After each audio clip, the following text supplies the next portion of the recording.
जैसा कि हम सभी को पता है कि भगवद गीता सिर्फ एक किताब नहीं है, बल्कि संसार के सभी प्रश्नों का एक उत्तर मिला है। इसमें दुनिया भर का ज्ञान शामिल है।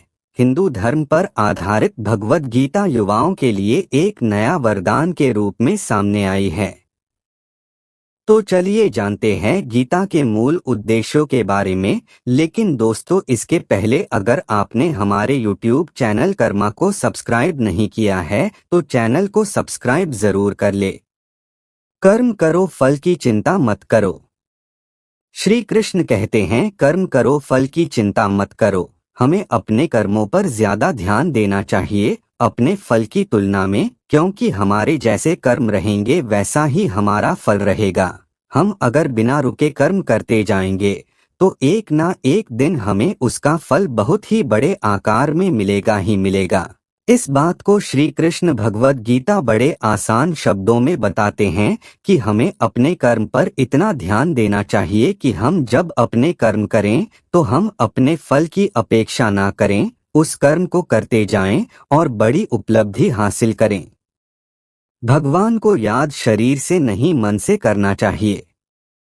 भगवान को हम जब तक शरीर से याद करते हैं तब तक भगवान हमारे प्रतिरूप में बात नहीं करते हैं। जब तक हम ईश्वर को अपने मन में बसाकर उन्हें सच्चे दिल से याद नहीं करेंगे तब तक भगवान खुद हमारे प्रत्यक्ष नहीं आएंगे, क्योंकि भगवान सिर्फ उन्हीं लोगों के साथ रहते हैं जो उन्हें सच्चे दिल से उन्हें मानते हैं, उनका आदर सम्मान करते हैं।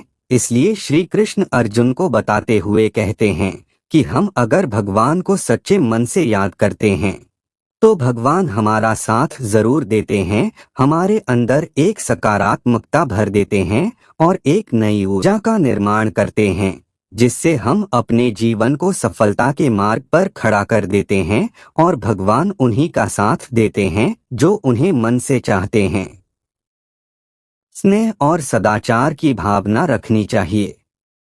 श्री कृष्ण कहते हैं कि अगर हमारे अंदर शिष्टता और सदाचार, स्नेह का प्रेम भाव होगा तो हम लोगों को ज्यादा अच्छी तरह समझ पाएंगे, उनसे अच्छे व्यवहार रख पाएंगे, हम समाज का भला कर पाएंगे, लोगों में अच्छी सीख दे पाएंगे, लोगों को भलाई करने के लिए प्रेरणा दे पाएंगे। अगर हमारे अंदर सदाचार और प्रेम भाव की भावना होती है तो पूरी दुनिया हमारे साथ होती है, पूरी दुनिया हमारे लिए खड़ी रहती है, क्योंकि हम जितना ज्यादा प्रेम भाव लोगों के प्रति रखेंगे उतना ही प्रेम भाव लोग हमें देंगे।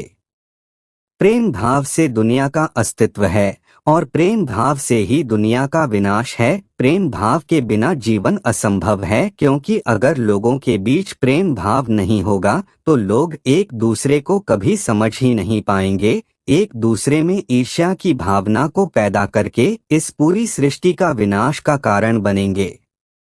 क्रोध पर नियंत्रण करना। श्री कृष्ण कहते हैं कि क्रोध को पी जाना ही बेहतर है, क्योंकि हमें जब क्रोध आता है तो काफी सारा नुकसान कर देते हैं। गुस्सा हमें आता है पर उस गुस्से को हम उतारते किसी और व्यक्ति पर हैं, जिससे दोनों के मध्य बुराई की भावना उत्पन्न होती है। इसलिए श्री कृष्ण ने क्रोध को बहुत ही खराब माना है और कहा है कि व्यक्ति को क्रोध नहीं करना चाहिए। उसको अगर किसी बात पर क्रोध आ भी रहा है तो उस बात को वह शांति पूर्वक सुने समझें और उस परिस्थिति को देखकर उसमें सुधार करें, ना कि क्रोध करें। क्रोध एकमात्र ऐसा जरिया नहीं है, क्रोध से कुछ भी हासिल नहीं होता है, ना ही कुछ सुधार होता है। क्रोध से सब कुछ बर्बाद ही होता है। इसलिए क्रोध ना हम कभी करें और ना करने दें। इस बात को अगर जीवन में अपना लिया तो आप लोगों को कुछ नए नजरिए से देखेंगे, जिससे एक नई ऊर्जा उत्पन्न होगी और इस ऊर्जा से आपके जीवन पर बहुत ही गहरा प्रभाव पड़ेगा और आपकी जिंदगी काफी हद तक निखर कर सामने आएगी। मिट्टी से बने हो, मिट्टी में ही मिल जाओगे। श्री कृष्ण ने क्या खूब कहा है कि हम व्यक्ति एक कठपुतली हैं जो कि आते हैं इस दुनिया में और चले जाते हैं। उनके ना तो आने का समय निश्चित रहता है और ना ही जाने का समय निश्चित रहता है। एक सीमित समय के लिए आते हैं और इस दुनिया से चले जाते हैं। इस बात को श्री कृष्ण अपनी इन पंक्तियों में कहते हैं कि व्यक्ति मिट्टी से ही बना है और वह मिट्टी में मिल जाता है। उसका अस्तित्व सिर्फ इतना ही है। इसलिए व्यक्ति को लोभ लालच की भावना नहीं रखनी चाहिए, क्योंकि ना तो वह कुछ लेकर आता है और ना ही वह कुछ लेकर चला जाता है। वह जिंदगी भर काम करता अपने दूसरों के लिए है और मरने के बाद वह दूसरों के लिए ही सब कुछ छोड़ जाता है। इसलिए हमें लोभ लालच की भावना छोड़कर सदाचार की भावना अपना लेनी चाहिए, क्योंकि इसी में सारे जगत की भलाई है। क्या लेकर आए थे, क्या लेकर जाओगे? श्री कृष्ण कहते हैं कि व्यक्ति इस दुनिया में न कुछ लेकर आया था और न कुछ लेकर जाता है। फिर व्यक्ति इतना लालच लोभ और अहंकार किस बात का दिखाता है, जब उसके पास अपना कुछ भी नहीं है, उसके पास उसका नाम भी खुद का नहीं है, वह भी दूसरे ही देते हैं, तो लोग अपनी लालच क्यों दिखाता है?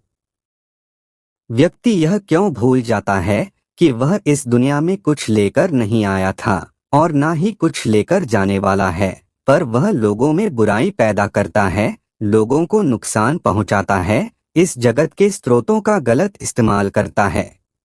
पर वह यह भूल जाता है कि वह कुछ लेकर जाने वाला नहीं है, सब कुछ यहीं छूट जाएगा। तो लालच और लोभ किसी बात का नहीं रखना चाहिए। हमें लोगों से प्रेम भावना का व्यवहार रखकर इस दुनिया को अपना मानकर अपनी जिंदगी इस दुनिया पर ही निछावर कर देनी चाहिए और उन्हीं के लिए काम करना चाहिए, क्योंकि अगर व्यक्तियों में स्नेह भावना का भाव आ गया तो यह दुनिया बदलते देर नहीं लगेगी। तो दोस्तों, आपको हमारी वीडियो कैसी लगी, आप हमें कमेंट में बता सकते हैं। वीडियो पसंद आए तो वीडियो को लाइक और चैनल को सब्सक्राइब करके बेल आइकन को अवश्य दबाएं। धन्यवाद।